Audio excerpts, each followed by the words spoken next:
శ్రీకాకుళం జిల్లాకి వద్దాం. శ్రీకాకుళం జిల్లా వ్యాప్తంగా పోలింగ్ కొనసాగుతూ ఉంది. భారీ సంఖ్యలో ఓటర్లు తరలి వస్తూ ఉన్నారు.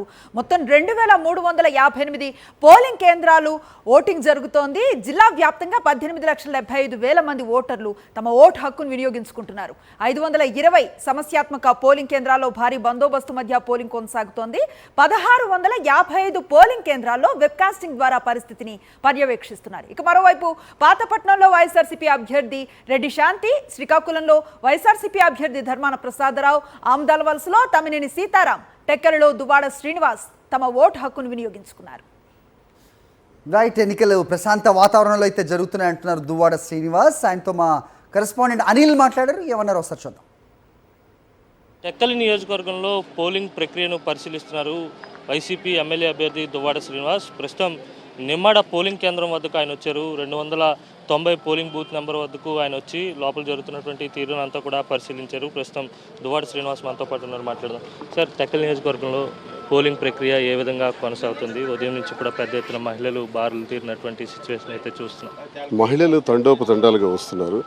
జగనన్న ప్రభుత్వానికి, జగనన్నే మళ్ళీ ముఖ్యమంత్రి అయితే ఈ ప్రభుత్వ పథకాలన్నీ మాకు కొనసాగుతాయి, ఇచ్చిన మాట నిలబెట్టుకున్నాడు, మళ్ళీ ఆయన్నే ముఖ్యమంత్రిని చేద్దామని జనం టెక్కలి నియోజకవర్గంలో అయితే మహిళలు విపరీతంగా వచ్చి ఓట్లు వేస్తున్నారు.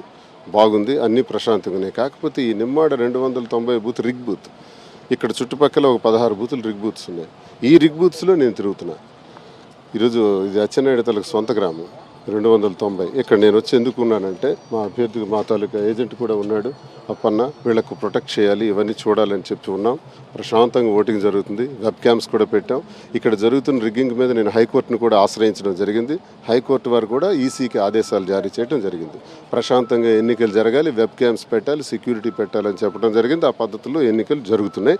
ఇప్పటి వరకు ఎన్నికలు ప్రశాంతంగా ఉన్నాయి. ఈ నిమ్మాడలో కూడా ప్రశాంతంగా జరుగుతుంది. సాయంత్రం వరకు కూడా ఇదే తీరులో, ఇదే ప్రశాంతతతో ఎన్నికలు జరిగే అవకాశం ఉంటుందని భావిస్తున్నారు. ఎందుకంటే ప్రత్యేకంగా ఈ 16 బూతులపై శ్రద్ధ పెట్టి మీరే నేరుగా తిరుగుతున్నారు. ఎస్, జరగాలి. జరగకపోతే నేను ఊరుకోను. అవసరమైతే నేను ఇక్కడ దేనికైనా సిద్ధం. ప్రాణాలు పోయినా నాకు పర్వాలేదు, కానీ రిగ్గింగ్ జరిగితే మాత్రం క్షమించేది లేదు, ఊరుకోను. ఈ సందర్భాలు ఉన్నటువంటి నేపథ్యంలోనే పూర్తి స్థాయిలో తగిన జాగ్రత్తలు తీసుకుంటున్నామని చెప్పి, ఖచ్చితంగా రిగ్గింగ్ జరగకుండా చూడడమే తన బాధ్యతని, అంతకైనా వెళ్తానని చెప్పి ఆయన చెప్తున్నటువంటి పరిస్థితి. వీడియో జర్నలిస్ట్ అప్పలరాజుతో కలిసి అనిల్, సాక్షి టీవీ.